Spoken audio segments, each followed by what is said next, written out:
Hey listeners, it's Tim. Just a quick note to let you know that due to popular demand and limited places, we've just opened up enrollment for the next cohort of our flagship 12-week studio transformation program. Applications are now invited from teachers who are eager to revolutionize their studio teaching and business practices through weekly group meetings, the guidance of our incredible facilitators, and our Presto framework. Teachers involved can also complete top music certification at the same time. To find out more and submit your application, head to topmusic.co/12WST. That's the numbers 12WST today. Hey there, I'm Rachel Ehring, and you're listening to the Top Music Piano Podcast. Get inspired as we discuss creative resources, trends in piano pedagogy, ways to grow your income and streamline your studio, and new ways to engage your students each week. If you are a teacher who wants to go beyond the method books to create an innovative studio that fosters lifelong music makers, you've come to the right place. Hello, piano teachers. I hope that you're doing well, and I really appreciate you being here listening today. We are talking about one of my favorite topics with my guests today, and that is accompanying. Cori Belle and I connected recently, and I really enjoyed getting to know her and talking about accompanying with her. We have had a lot of similar experiences in collaborative piano, but it's always good to hear another person's perspective. And because she's also a piano teacher, I thought it would be good to bring her on the show to talk about accompanying within the context of piano teaching. In today's episode, we talk about skills that are needed for accompanying, how solo piano can provide a strong foundation for accompanying, and how performing as a collaborative pianist is different than performing as a soloist. Here's a little about Cori. Cori Belle is a concert pianist specializing in the fields of collaborative piano and choral music. She is a frequently sought-after collaborator for both vocalists and instrumentalists and maintains a private piano studio in the Seattle area. Cori is the founding artistic director and performing member of indie music house House Concerts. Her self-recorded and self-produced solo classical album, Commonplace Beauty, received critical acclaim. International Piano called it a beautifully constructed program. Cori is an educator at heart and loves helping other musicians get better at what they do. She creates digital resources for piano teachers and collaborative pianists, offers coaching for choral accompanists, and blogs about creating a life of music around family life. Here's my chat with Cori. Hi, Cori. Welcome to the show. I'm so glad that you're joining me today to talk about one of my favorite topics, accompanying. Before we dive into that, can you introduce yourself and tell us a little about you? Yeah, well, thank you for having me. I'm Cori Belle, and I am a pianist and accompanist in the Seattle area. And I have 3 teenage girls, so I'm quite busy, but I love it that way. And I also blog about creating a life of music around family life. And then I've started in the last year or two to create digital resources for piano teachers and accompanists.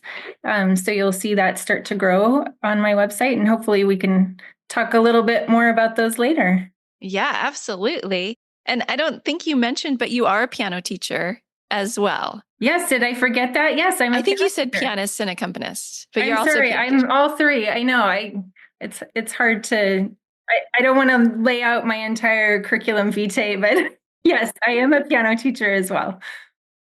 Great. So you and I have connected in recent months over accompanying. We've done some YouTube videos together, which have been fun, and so I wanted to bring you on the podcast to talk about accompanying in the context of piano teachers and what you think piano teachers should know about accompanying and how they can help their students grow in that area as well.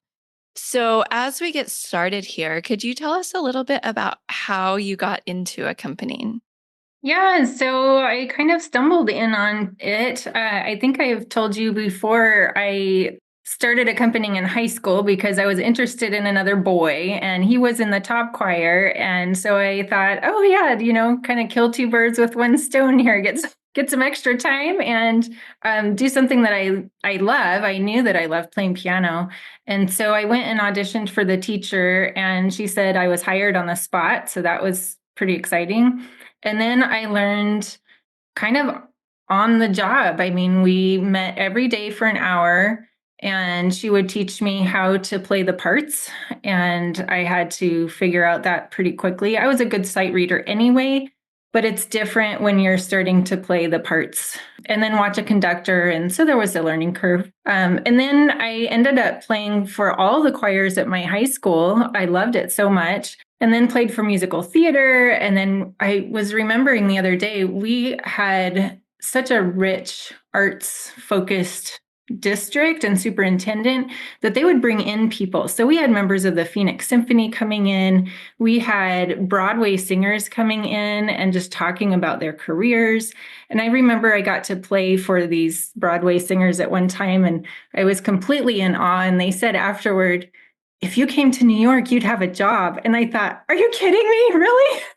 I could do this? So those little things just put, a bug in my ear about maybe this is something I'd like to do as a profession. So then I majored in piano performance in college, and I did that because my professor said I would get a better technical foundation and just better training as a pianist by doing that. And then I could do accompanying at any point in a master's or just on the side or whatever.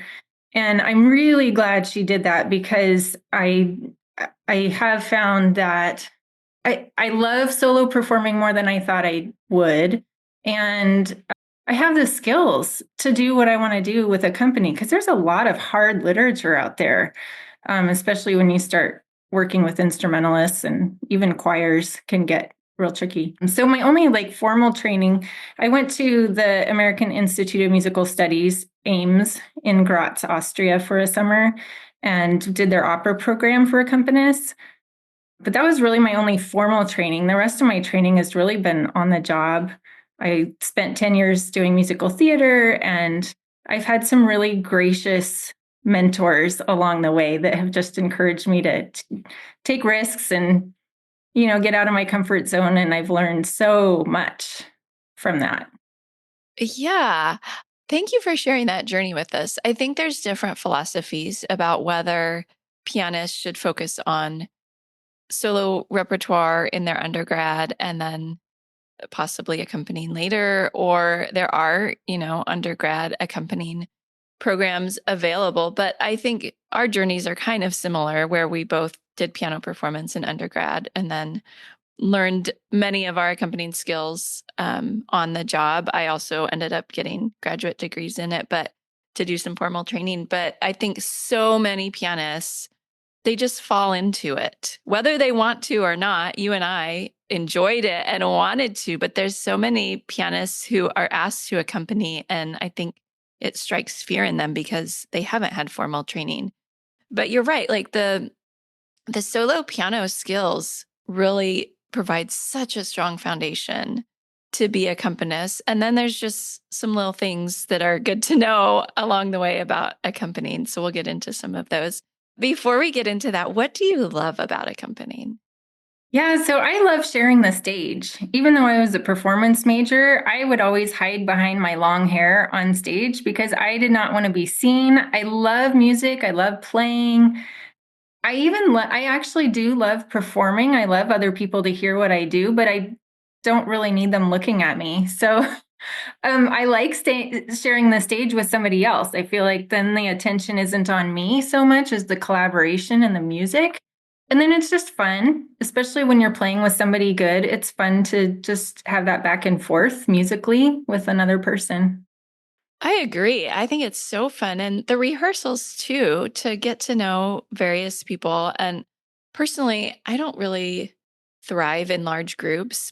I prefer one-on-one. So working with a singer or an instrumentalist, I love it. And sharing your musical ideas, like you said, and getting to know other musicians and, their strengths, and you can kind of, pardon the pun, play off each other, right? Your musical strengths. Yeah, exactly. And it's interesting because professional instrumentalists generally are part of an orchestra or something like that, and rarely are pianists part of that kind of a group. So getting to accompany gives you that taste of collaboration and that congeniality and what's the word? Geniality. Congeniality. Thank you. And it's just fun. I think as a pianist, you do so much in isolation that you don't realize how rich it can be to play with other musicians. And it doesn't have to be competitive. It can really be that you're working together for the same goal. Yeah, exactly. And singers too, they usually are in choirs and ensembles. And you're right, we as pianists don't always have that. So, what do you think that piano teachers should be teaching their students about accompanying? Or do you think that it's something important for piano teachers to teach? It's funny because I was thinking back to my high school piano lessons, and I had one sort of opportunity to accompany. My teacher didn't really focus on accompanying. She knew I'd play a little bit at church, but there was a competition at the local university that she said, I don't know, it's one day in my junior or senior year, hey, you should try out for this. And I thought, okay, sure. I was used to competing anyway. Might as well do an accompanist competition. And it was open to high schoolers through adults. So I sort of competed in my category for age, but also with everybody coming. And I'd never done anything like that. So we grabbed a friend that's a singer and said, hey, do you have some music that I could learn? And she was really gracious. It was a high school leader in my youth group, actually, who sang with me. And we went down to Arizona State University and did the competition, and I won some awards. And it was so validating for, the direction I thought I wanted to go in. But my one critique was that I didn't read through the music because there was a sight reading component to it. And I didn't read the lyrics of the singer's music before I started playing. And that was a big no-no. And I had never heard of that. Why in the world would I need to know the singer's part? I was the pianist, you know? But that's one thing when you start accompanying, you need to be aware that there's a world outside of you. And in high school, that doesn't really exist, right? You're so self absorbed. So that's been a learning curve over my whole entire life. And all that to say, I don't think my high school teacher really knew how to think about accompanying or even to prepare me specifically for that. So I think now, as first piano teachers teaching their own students, just opening their eyes to what opportunities there are is so valuable. I don't know that you need to teach specific accompanying skills quite yet. I think you could if you have a promising student, but the foundational skills of just being a good pianist are going to serve you so well as an accompanist. That's what they need. And then they also need an awareness of what's out there. When I came to the Seattle area and was looking for a choir, I had no idea. There are over 100 community choirs in the Seattle area. I mean, I knew of maybe 4. And then you think of how many high schools that are out there that have music programs and how many elementary or junior highs, and then what your musical theater options are, and then the voice studios and the instrumental studios. I mean, all of these people need accompanists at some point. So I think you can create awareness of what's possible, maybe by giving your students like a listening assignment where they're starting to listen to Margot Garrett or Dalton Baldwin. I mean, there's these fabulous pianists that have done recordings, and you can see them performing with another musician. Just open your students' eyes to what's out there. Yes, you are preaching to the choir here, because I have to say, like, when I tell this story sometimes about how when I was in undergrad as a piano performance major, I had done accompanying. I had accompanied in high school and whatever here and there. I don't know that I had ever really gotten paid for it. And I had no idea that it was even an option to have a career as an accompanist, even though like there were accompanists at my college and stuff, but they were older. They had lots of experience. I thought you had to be like in your 50s or something, I guess. I don't know what I thought, but no one told me like, this is an option. You could be an accompanist. And when I found out, that was an option. I was like, whoa, I can get paid to play the piano. Like, I'm not, gonna go tour the world as a solo pianist. I'm not that kind of pianist. But to use my skills on the piano and get paid for it was mind blowing to me. I didn't know. So I think just letting students know of all these opportunities. So I love that you mentioned all those different opportunities that are available to pianists. Are there any elements of accompanying that you are incorporating into your piano lessons with your students, or is it ever in the back of your mind?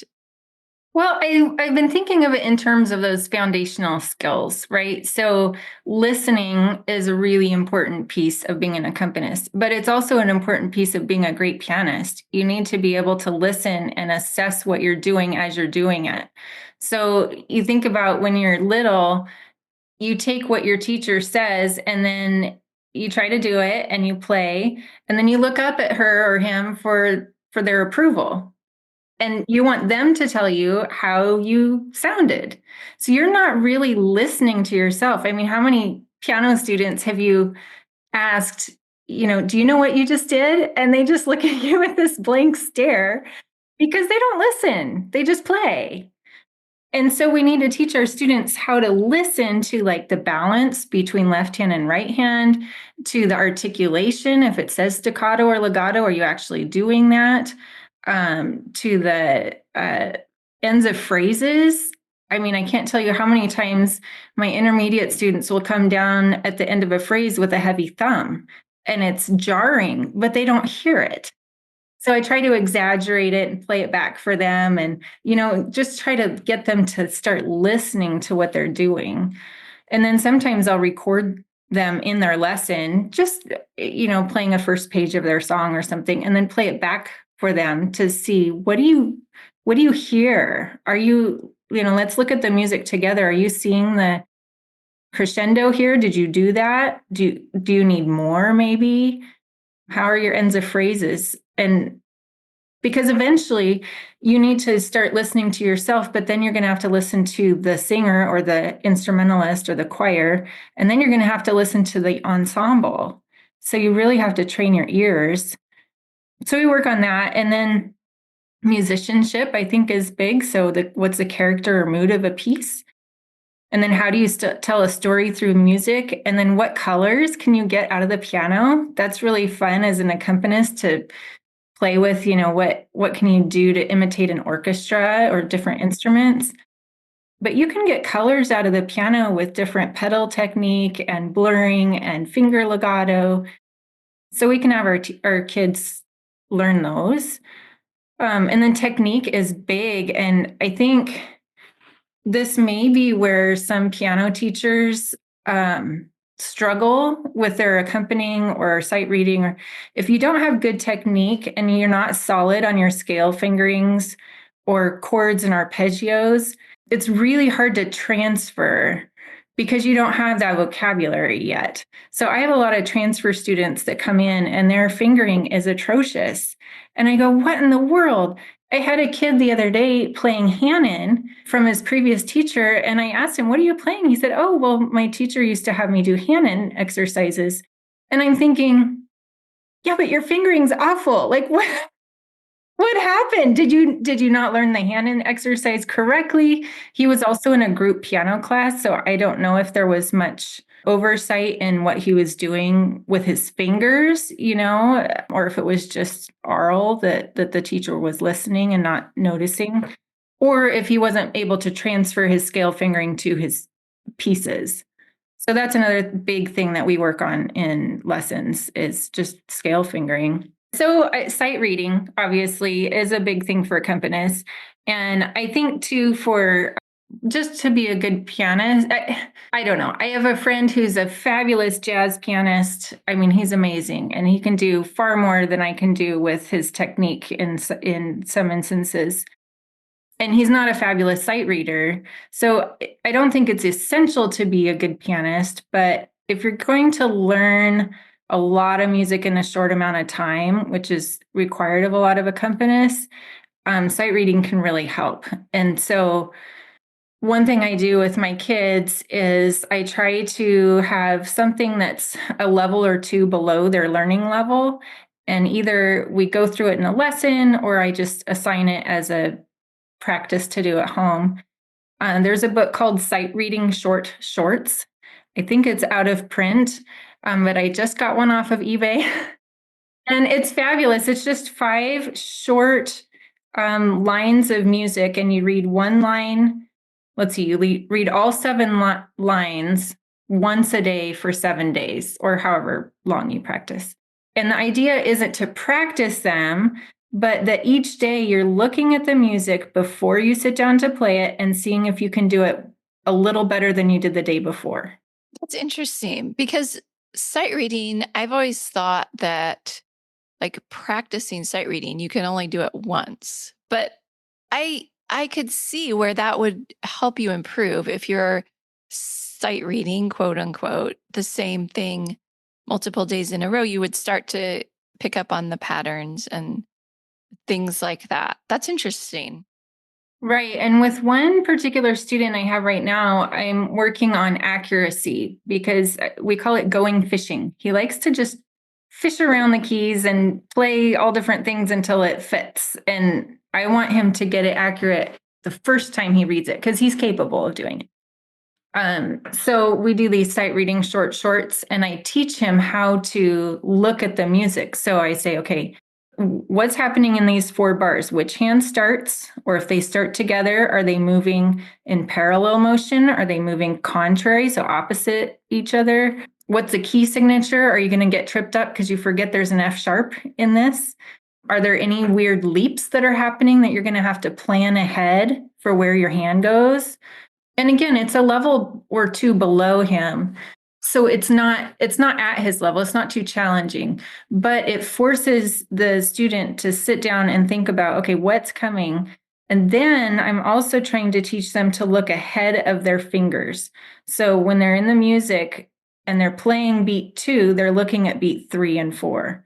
When they're playing beat 3, they're looking at beat 4 in the next measure.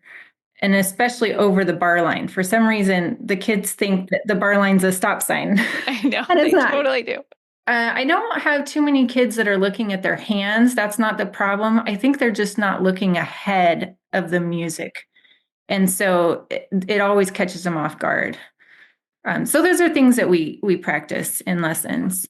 Yeah, that looking ahead for sight reading is so important. And I still have to consciously remind myself sometimes to be looking ahead because it's so easy to just focus on what you're doing or even what you just missed in the last measure instead of looking ahead. I knew an accompanist who told me he would look like 2 bars ahead or something wild. Like, I was like, oh my goodness.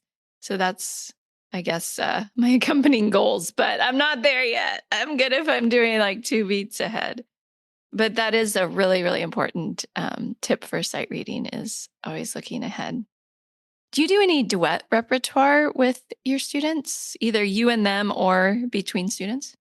Yeah, not between students so much, although we did play around with, I forget what they were called. There's a teacher that has done some sort of simultaneous, each student has their own part. And we were doing something, it was like Ode to Joy or Jesu, Joy a Man's Desiring or something like that. And one student was on the bass part of the piano, another was in the middle.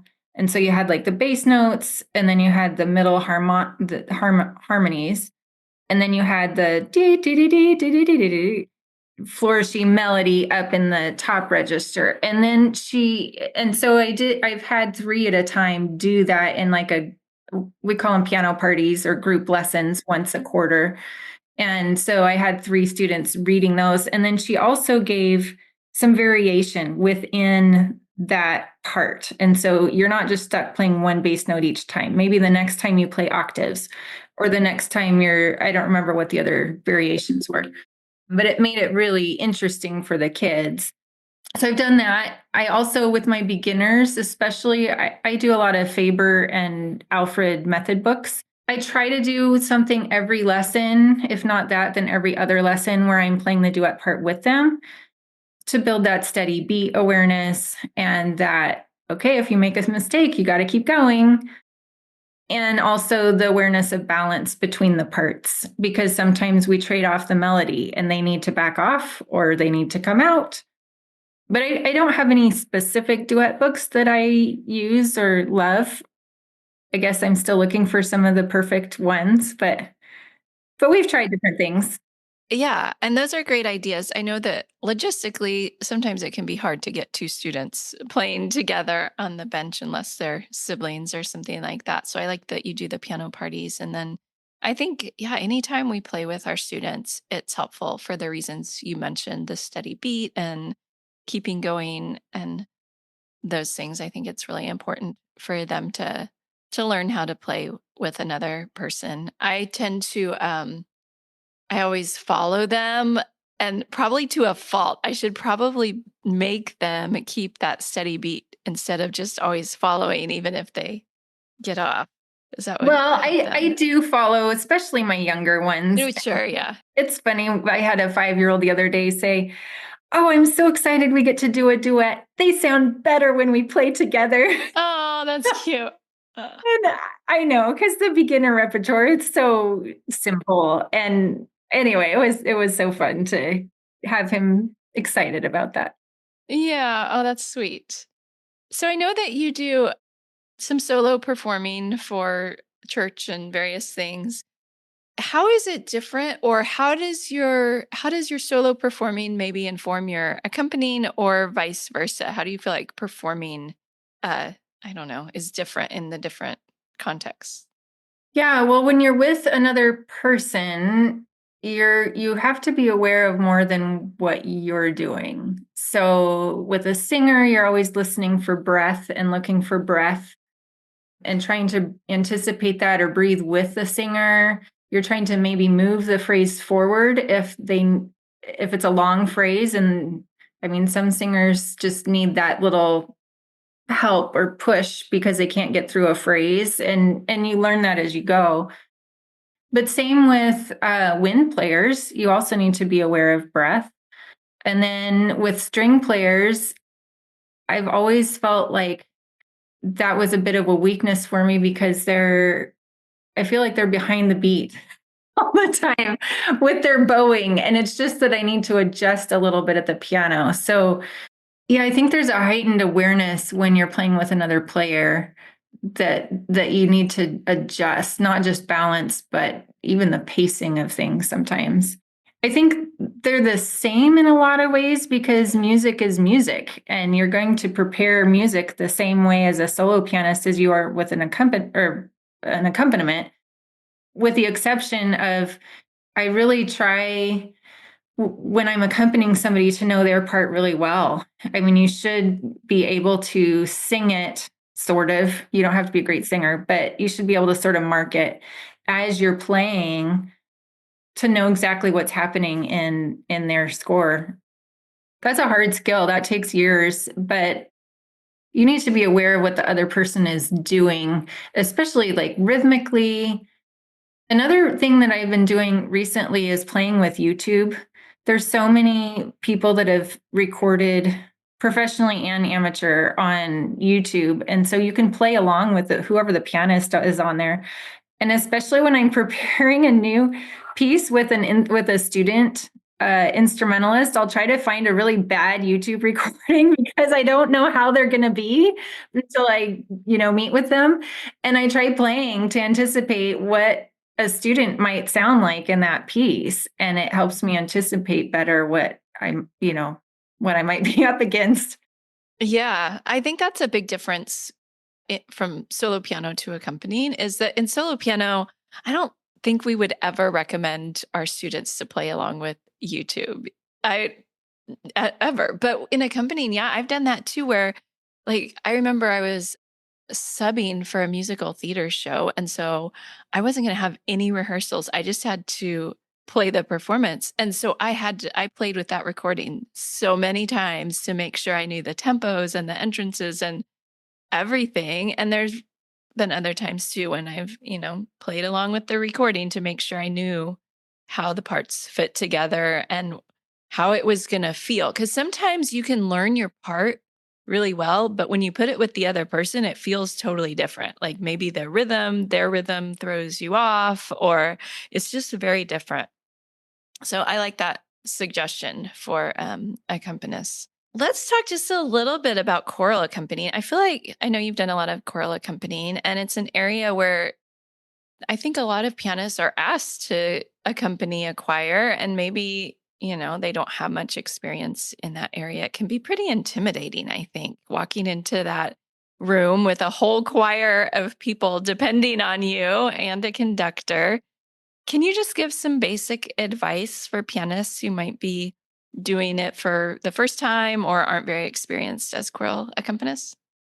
Yeah, so I am a part of some Facebook groups that have choral or pianists who are playing for choirs in them. And it seems really to hinge on the director, right? And if you're getting support from the director. So unfortunately, I've seen several comments about, the choir is making comments about my playing or whatever. And I'm thinking, well, wait a second. Do you have the support of your director? Because if you do, then that should start to shut some of those things down. And it doesn't really matter how the choir thinks. You really need to have a rapport with your director. So I think if you're going into a new situation, that would be my number one advice is go talk to the director and see what is the expectation that they have for the accompanist. Will you get the music ahead of time? Will you be required to play all four parts all the time? I mean, if it's a church choir, you may just be playing one part at a time, honestly. And that's not a problem. Yeah, and a lot of church choir music, I've found it's not open score. So you have all the parts. It looks more like a hymn or something. So you don't have to play the open score.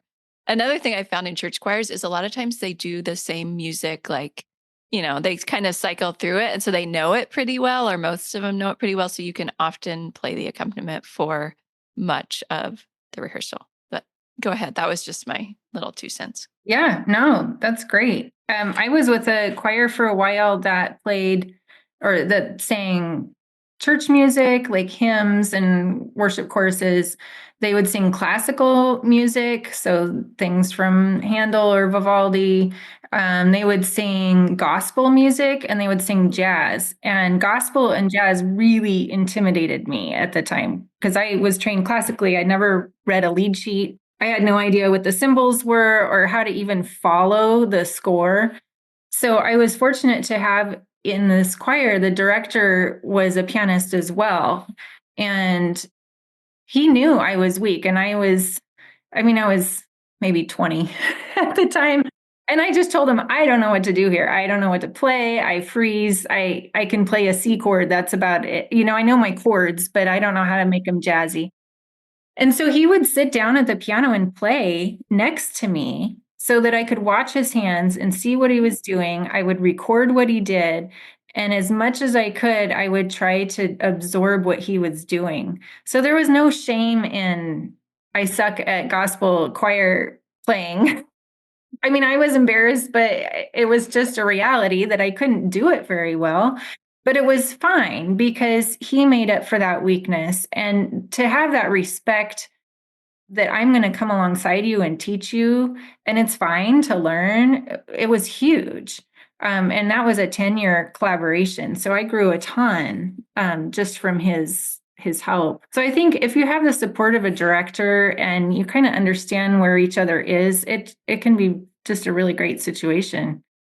Yeah, I think that's great. And showing that you're willing to learn and work, I think goes a long way with a conductor, showing that, like, okay, I have this weakness, but I'm willing to work on it and practice. Like, there have been many times in choral rehearsal where I just sucked at a song and I would just tell the director, I'll practice that this week. And he's like, okay, that's great. And then the next week I had to make sure that I came in prepared, right? I think that goes a long way. Yeah, and the reality is the director's not perfect, the choir's not perfect. You're not going to be perfect either, but it's okay. And I think, like you said, as long as you're focused on growing and getting better, that's the whole point of it anyway, right?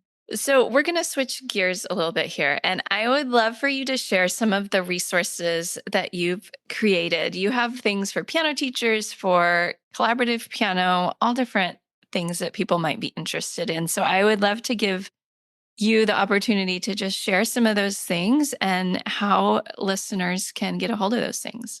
Yeah, well, thank you. As long as we're on the subject of choral accompanying, I do have just a free tip sheet on my website, coribelle.com. And it's called Time Savers for Choral Accompanists. And it's just a real quick sheet talking about how do you take a stack of music and prepare it quickly. How can you get organized? And then I also have a couple things on open score reading. So if you want to practice that, I found Bach chorales can be really helpful. So there's some resources for that on there.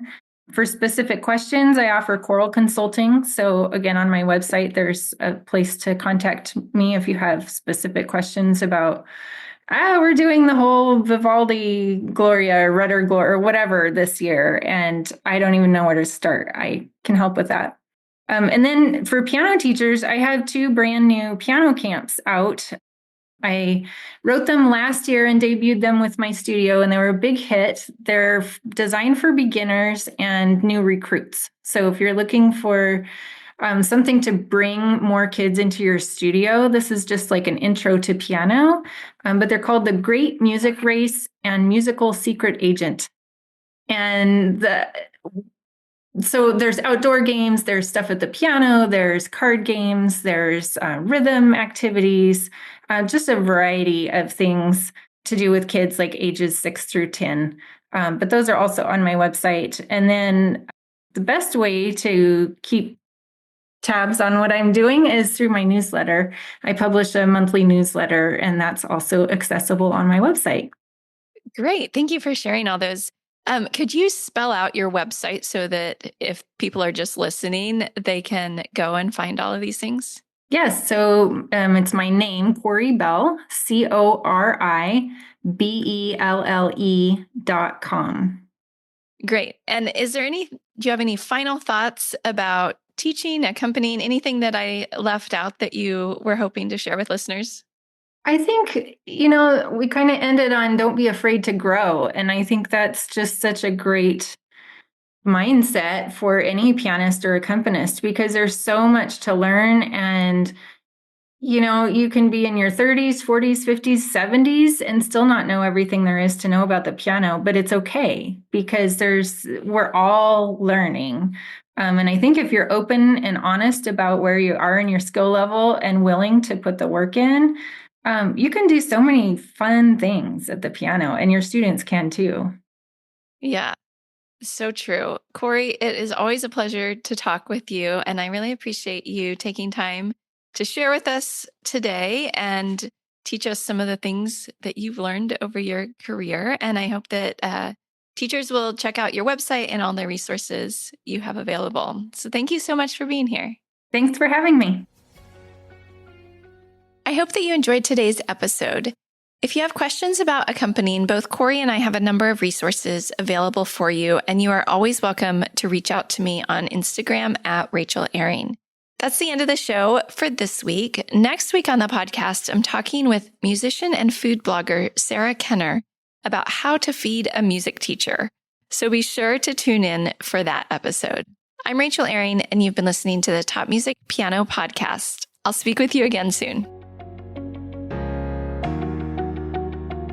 How do you keep up to date with all the latest trends and research into music education? How do you connect with other teachers around the world and make sure your teaching stays fresh and relevant for students of all ages and stages, both now and into the future? I created our Top Music Pro membership to be the one-stop shop for music teaching resources, training, support and community, and I'd love for you to come and join us inside. With over 40 comprehensive training courses, hundreds of teaching demonstrations and lesson plans, free monthly sheet music, discounts, and all the business and pedagogy support you could ever need, Top Music Pro is the community you've been looking for. If you're ready to level up your learning from the podcast and join thousands of other teachers in our global network, head over to topmusicpro.com today.